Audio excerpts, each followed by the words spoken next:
پہلی چیز یاد رکھیں کہ کرامت خرق عادت ہوتی ہے، عادت سے ہٹ کر ایک کام ہوتا ہے، یعنی آپ کو اس میں نیچرل پروسیس ہوتا نظر نہیں آتا، اس نیچرل پروسیس سے ہٹ کے ایک کام ہوتا ہے، جیسے کسی ولی کے ہاتھ پر کسی مردہ کا زندہ ہو جانا، جیسے کوئی ایسا کام ہو جانا جو انسان کی عقل نہیں مانتی۔ قرآن مجید نے کچھ کرامات کا ذکر کیا، جیسے آپ ان کرامتوں میں سے اگر آپ نے گننا ہے تو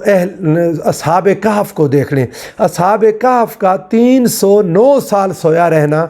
ایک ایسی کرامت ہے جس کو ذہن نہیں مان سکتا۔ کوئی انسان 1 2 3 دن سے زیادہ نہیں سو سکتا، 309 سال سویا رہنا ایک عجیب کرامت تھی جو اللہ نے اپنے اولیاء کے لیے ظاہر کر دی۔ اس کے بعد آپ آصف برقیہ، حضرت سیدنا سلیمان علیہ السلام کی محفل میں یہ آیات آپ کے سامنے لاؤں گا، ان کا اتنے دور سے تخت اٹھا کے لے آنا خرق عادت تھی، عقل اسے تسلیم نہیں کرتی۔ حتیٰ کہ آج کے دور میں جب انسان ٹائم اور سپیس کی تھیری پڑھ چکا ہے، ٹائم اور سپیس انسان کے لیے مختصر بھی ہو چکے، انسان کی رفتار بہت زیادہ بڑھ بھی چکی، ابھی تک یہ چیز بہرحال انسان کی عقل کو دنگ کرنے کے لیے کافی ہے کہ صدیوں پہلے ایک انسان جس کے پاس کتاب کا علم تھا، اس نے اتنی جلدی ایک تخت کو اٹھایا اور پہنچا دیا۔ اب یہ کرامات قرآن مجید میں اور اس طرح کی مزید کرامات بھی ہیں، آپ ان کرامات کو دیکھیں۔ ان پر اگر کوئی بندہ انجینئر صاحب کی طرز پر اعتراض کرنا شروع کر دے، میں آگے انشاءاللہ اگلی ویڈیوز میں کچھ نہ کچھ ان کے کلپس بھی آپ کو سناؤں گا، یہ ذرا جلدی میں ان بچوں سے کہوں گا کہ ایسے ہی اس کو اپلوڈ کر دیں جیسے میں نے ریکارڈ کروا دی۔ وہ یہ کہ اگر آپ اصحاب کہف کی بات پر یا آصف برقیہ کی بات پر اعتراض کرنا شروع کر دیں تو اسی طرح کہ اگر یہ قرآن مجید کا واقعہ نہ ہوتا، یہ بات نوٹ کرنے والی ہے، اگر یہ واقعہ قرآن مجید میں نہ ہوتا، اگر یہ واقعہ کسی صحیح حدیث میں نہ ہوتا، کسی ولی کی کتاب میں لکھا ہوتا، تو انجینئر صاحب اس واقعہ کے ساتھ کیا کرتے؟ میں آپ کو بتاتا ہوں۔ انہوں نے اپنی انجینئرنگ کرنی تھی، انہوں نے کیا کرنا تھا، وہ کہتے جی کہ یہ واقعہ دیکھ لیں آپ کہ پچھلی امتوں کے ایک بندہ ہے، اس سے زیادہ افضل تو رسول اللہ صلی اللہ علیہ وآلہ وسلم کی امت ہے۔ حضرت سلیمان علیہ السلام کے صحابی سے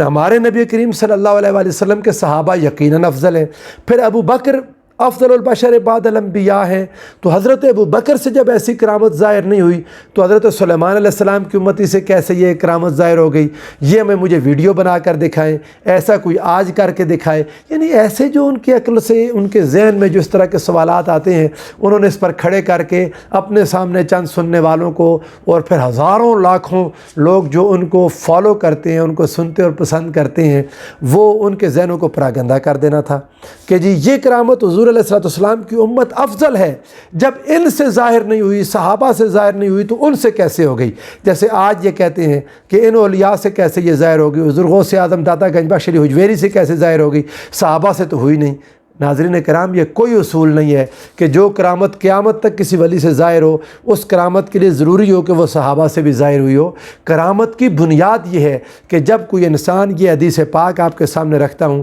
یہ امام بخاری کی حدیث پاک، حدیث نمبر 6502 6502 حدیث ہے، یہ امام بخاری کتاب الرقاق باب التواضع میں لائے۔ حضور نبی کریم صلی اللہ علیہ وآلہ وسلم کا فرمان، اور یہ حدیث قدسی ہے کہ آقا دو جہاں صلی اللہ علیہ وآلہ وسلم سے حضرت ابو ہریرہ نے روایت کیا، آقا نے ارشاد فرمایا کہ اللہ فرماتا ہے من عادی لی ولیا فقد آذنتہ للحرب، جو میرے ولی کے ساتھ دشمنی کرے گا میں اس سے اعلان جنگ کرتا ہوں۔ اور آگے اللہ نے فرمایا وما تقرب الی عبدی بشیء احب الی مما افترضت علیہ، اور مجھے جو بندہ جن چیزوں سے میرا قرب حاصل کرتا ہے ان میں مجھے سب سے زیادہ چیز جو پسند ہے وہ چیزیں جو میں نے اس پر فرض کیں، نماز، روزہ، حج، زکوٰۃ، جن چیزوں سے میرا قرب حاصل کیا جاتا ہے اور مجھے یہ سب سے زیادہ پسندیدہ ہیں۔ وما یزال عبدی یتقرب الی بالنوافل، اور بندہ نوافل کے ذریعے بھی، اضافی عبادات کے ذریعے بھی میرا قرب حاصل کرتا رہتا ہے، حتی احبہ، یہاں تک کہ میں اس بندے سے محبت کرنے لگ جاتا جاتا ہوں، یہاں تک کہ وہ بندہ میرا محبوب بن جاتا ہے۔ فَإِذَا أَحْبَبْتُهُ، اور جب میں اس بندے سے محبت کرتا ہوں، كُنْتُ سَمْعَهُ الَّذِي يَسْمَعُ بِهِ، میں اس کی کان بن جاتا ہوں جن سے وہ سنتا ہے، وَبَصَرَهُ الَّذِي يُبْصِرُ بِهِ، اس کی وہ آنکھیں بن جاتا ہوں جن آنکھوں سے وہ دیکھتا ہے، وَيَدَهُ الَّتِي يَبْطِشُ بِهَا، اس کے وہ ہاتھ بن جاتا ہوں جن سے وہ پکڑتا ہے، وَإِن سَأَلَنِي لَأُوتِيَنَّهُ، اگر وہ مجھ سے دعا کرے تو میں اس کو عطا کرتا ہوں، وَلَئِنِ اسْتَعَاذَنِي لَأُعِيذَنَّهُ، اگر وہ مجھ سے پناہ مانگے تو میں اس کو پناہ عطا کرتا ہوں، وَمَا تَرَدَّدْتُ عَنْ شَيْءٍ أَنَا فَاعِلُهُ تَرَدُّدِي عَنْ نَفْسِ الْمُؤْمِنِ يَكْرَهُ الْمَوْتَ وَأَنَا أَكْرَهُ مَسَاءَتَهُ، اور فرمایا کہ مومن میں اپنے کسی کام کے کرنے میں جو بھی میں کرنا چاہتا ہوں اس کام کے کرنے میں مجھے کبھی تردد نہیں ہوتا جتنا کہ اپنے مومن بندے کی جان نکالنے میں تردد ہوتا ہے کہ یہ بندہ کسی بھی وجہ سے، جسمانی تکلیف کی وجہ سے یا لوگوں کو وعظ و نصیحت اور دین کے پھیلانے کے شوق کی وجہ سے دنیا سے جانے کو ناپسند کر رہا ہوتا ہے، تو اللہ تعالیٰ فرماتا ہے مجھے بھی اس کی جان نکالنے میں جو تکلیف اس کو پہنچتی ہے اس کی تکلیف دینے کے خیال سے مجھے بھی